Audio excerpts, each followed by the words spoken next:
embracing new directions. One of the fundamental principles of Chinese medicine is balance between positive and negative, balance between new and old, balance between feminine and masculine, balance in all things. And it's when we get out of balance that we get sick and things go wrong. That's essentially the human experience. Now, of course, we're never perfectly in balance. Everything is moving all the time. And there are balances between us, for example, and the greater energy. Sometimes it's always out of balance to some extent, sometimes more, sometimes less. But that principle of balance is quite important to understand in terms of embracing new directions. If we get too much into the new, so obsessed with everything that's new, that we don't want to deal with it, we don't want anything old about us, you get into the mentality of constantly purifying, constantly cleaning out everything that's old. You find people constantly doing cleanses, constantly doing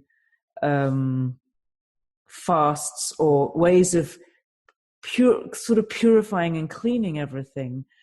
But if you do that too much, it becomes weak. Okay, there's no strength being built. If you are too much focused on what's very solid, what's very familiar in your life, what's very comfortable in your life, and you find it hard to embrace new things, new directions, that's rather like, people stick to what they've always known. They keep eating the same food even when it doesn't feel good for them. And it gets static. It gets stuck. The thing about the old is that it's very familiar, it's very comfortable, and it's automatic a lot of the time. We just automatically default to old patterns. If you think how hard it is just to change a simple habit, like if you find you're, scrolling through Facebook a bit too much and you want to change it, it's actually much easier to just go and do it again. Just for today, tomorrow I'll change it. And then the next day, it's just so familiar. There's something you need to find. There's just the wiring is inside you, and it's so easy to do it. And to go into new territory, whether it's small things like that, changing habits, or you're entering a new phase of your life, or starting a new business, or doing something else, it requires you to be able to handle a great deal of unfamiliarity. And all of your wiring systems, so to speak, your energy patterns are already flowing in certain ways that feel very familiar. And so it's easy for them to just go that way. Now, it's really important to recognize that there's this, it's kind of like from totally new way up there to totally old, not needed at all, way down there. Let's put it like that. You could put it maybe upside down as well. Doesn't really matter. But there's a progression. The very, very newest energy, it's difficult for us to have any awareness of at all. Gradually, it's almost like as it comes closer to us, we become more aware of it. So when we learn how to sense things, what we're doing is tuning into energy or message, so to speak, that's already been produced. It's coming closer, but we tune into it before it reaches us. And therefore we get a kind of advanced sense of what's happening. And that's very useful because it helps to make that unknown a bit more familiar. Great desire in us to know the future, to try to make it feel safe and secure and solid, and to avoid making mistakes. It's a kind of like a desire to make the future into the past as quickly as possible. It's like, if I know it, I can get it into that familiar territory where it feels safe, and I can do that as fast as possible, then I'm going to be okay. Of course, we can really develop our ability to sense into it. But even then, we're only sensing into just tiny little bits. It's the whole principle about the future is you get sort of a sense of direction. You get glimpses of what's possible. You get a feeling of what you really want. But if you think about it, you know, that moment of desire or of wish, it's just a feeling. It's very often very fleeting. It can feel amazing, but it's just something that passes through you. It's or arises up in you. It's not a whole great big familiar picture of your future. And so that's the new part.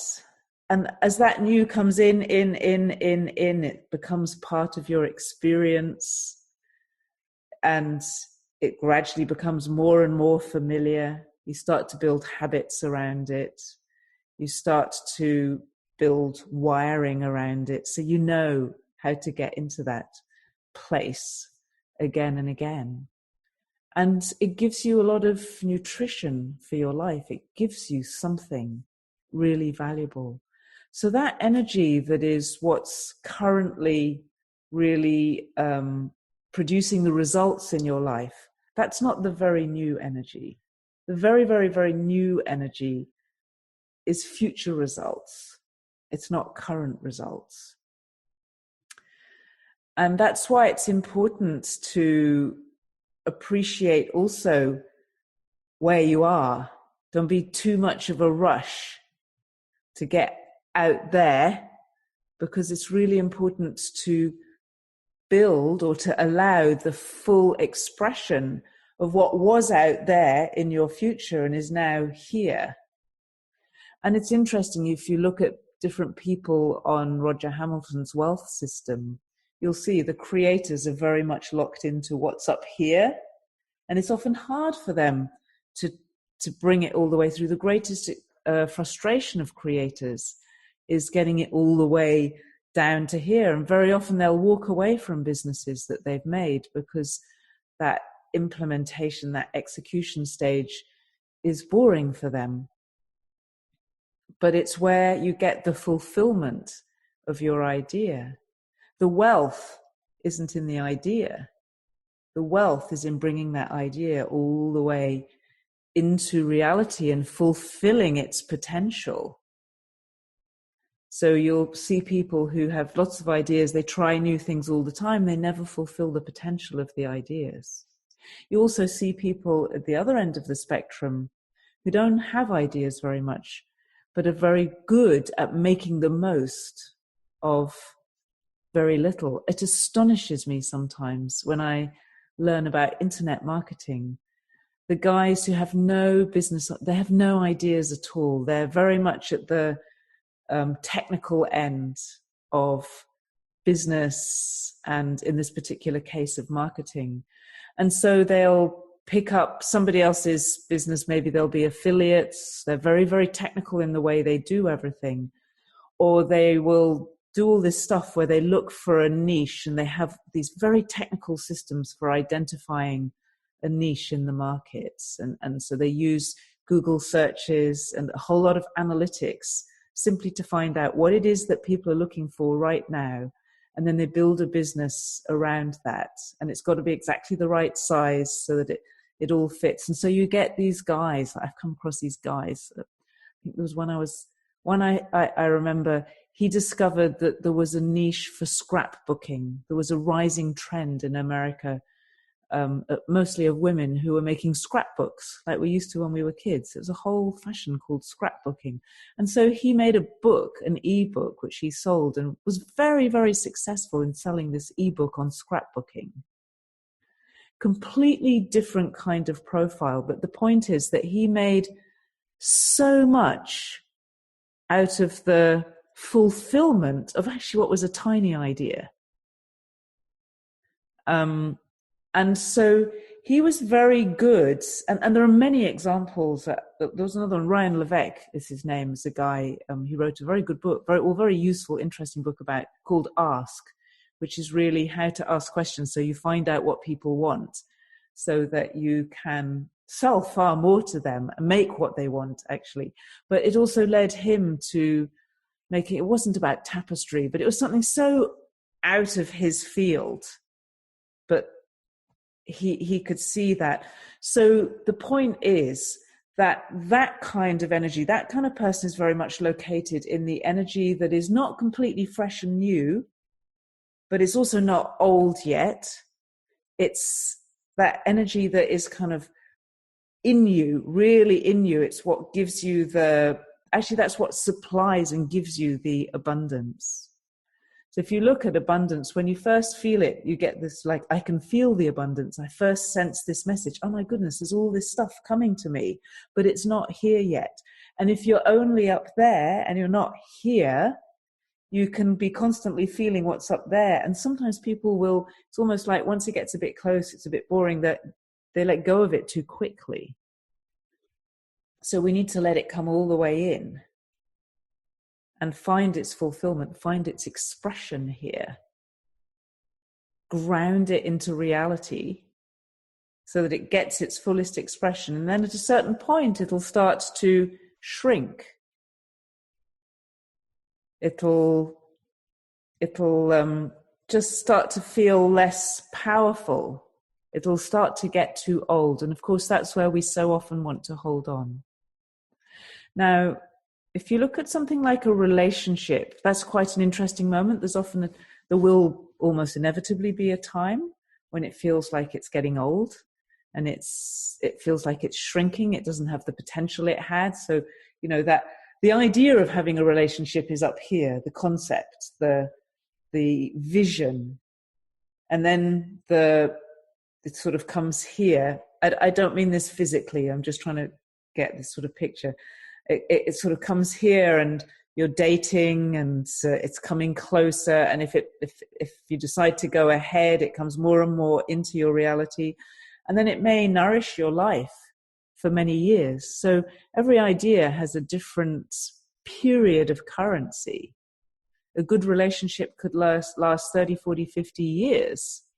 A bad relationship has currency, or just maybe a short relationship might not be bad. It might just have a short currency, a currency of 6 months or 2 years or 5 years, and then it becomes old.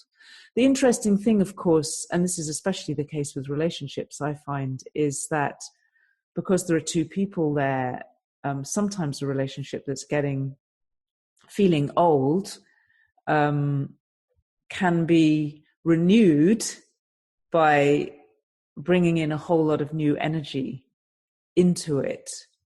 But if that doesn't happen, if it stays at this sort of lower end, gradually turning to shit, essentially, that's what actually happens. And it will pass out, it will pass itself away, and either a new one will come in or new circumstances will come in. It will be new, whatever the case is. So it's good for us to be able to recognize the signs of when something's becoming old. Very often when it's becoming old, we try really hard to inject a whole lot of energy into it, to reinvigorate it. And you'll see this in the business community a lot. You'll see people pouring energy into something that doesn't really have much life in it anymore. It needs to be let go of.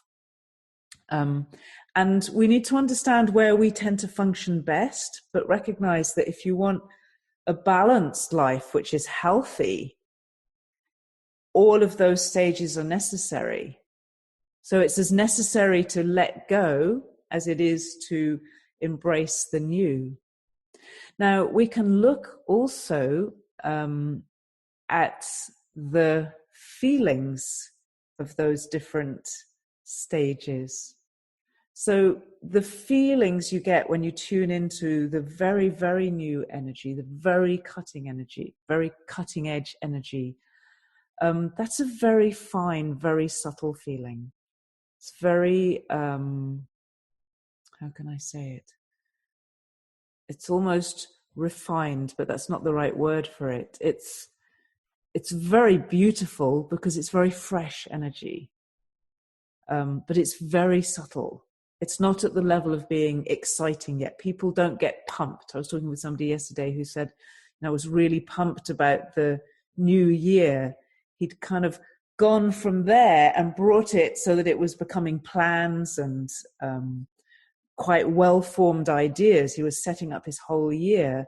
That's where people tend to feel more pumped or more excited, is not right at that very early stage, but as they start to form it, but before they're actually doing it. That's where the greatest excitement and anticipation comes. Usually once you're doing it, the early stages of doing it are more, you have to be more grounded in a way. So they're a bit more clunky, a bit heavier. All this ideation, and before the ideas even is touching into the energy, that's much lighter. So when we touch into the energy, but it's not even an idea yet, we're touching into something that we don't know. It's not our imagination. It's new information, direct information. That's the bit that feels at a very subtle level really amazing. It's like, wow, that's the surprise and the delight. Like, whoa. Once it becomes our ideas and our imagination, it's not quite so fine, but it's more tangible in its feeling. And then as it comes in, it becomes more physical. It starts to have to become physical reality. That's where it can get a bit more, feels a bit heavier. There's a lot more to do. It's more, it's a bit more clunky in a way. And then you start to build habits. It becomes, there's an enjoyment. There's a real enjoyment that's possible, different kind of enjoyment. This is where you get the enjoyment of life. So the enjoyment of that, the enjoyment of that fine energy, the brand new energy, that's really subtle and really beautiful. It's very, very fine. Then there's the enjoyment of the ideas, because it begins to feel like it's yours. It's all about you. It's kind of like exciting. And then there's the sort of enjoyment of building something new, which, people can be busy. There can be a lot of activity. It's quite demanding. Then there's the enjoyment of the like the physical enjoyment, the sheer enjoyment of your life, of reaping the rewards. So this is where you start to get the money and the physical action, where you can do things that you couldn't do before, because you've got this business, or you've got whatever it is that's come in. You've got this relationship. Before, you didn't have a relationship. You just had a sense of a relationship. Now you've got a relationship. You can enjoy it. You can do activities together. You can make love. You can do all the things that give you that enjoyment. And then comes the familiar, that very, very familiar stage, where the enjoyment is not as much as it was, but there's a comfort in there. That's like the really comfortable shoes. That's the ones that they're getting a bit old, but your feet just slip into them and they're like gloves. They're fully, fully formed to you. So there's a nice feeling in there as well. There's nice feelings in all of this. And there's also unpleasant feelings. Don't think we'll have time for those ones. And then there's the letting go part. There's a nice feeling in that as well, because there's a lightness, there's a relief as you let go. There's an uncomfortable feeling sometimes when you don't want to let go. When you're so attached to the comfort of those shoes, you just don't want to let go of them. But there is a really nice feeling when you just like, okay, it's gone. The weight is off my shoulders. I'm free. And of course, we're doing all of these They're all available to us for different parts and different aspects of our life all the time. So it's quite useful to see how all of that fits together and to see the different kinds of enjoyment you can have. And one is not more important than the other. It's really important to be able to enjoy your life, to have fun. So having fun lies mostly in that sort of the more fulfillment stage. That's the people will talk about embodiment. That's when it's really in your body. It's very physical. It's all around you. You've got the money, the business is running, you can enjoy it. Whatever it is, you can really, really enjoy it. You've got the relationship. But there's always that new energy available. And it's always good to be tuning into that. I don't mean in every second, but to be very connected with that. It's good to have that sense of things becoming yours. So it's not just something that's out there and then it goes to everybody else. It doesn't come to you. So that sense of anticipation. It's good to have the delivery. And there's surprise and delight up there, which is very fine. And then there's surprise and delight also when things get really formed and you're able to do things that you weren't able to do before. Because you've created something and it's part of your life now. And there's a kind of delight when you let go of it all as well, at the right time, not too early, not too late. So you can look at all of that and see how that applies in your own life in different aspects of it, big things and small things. Of course, every idea you have in your business is another part of the same process. The business itself is that. Every idea is, every change.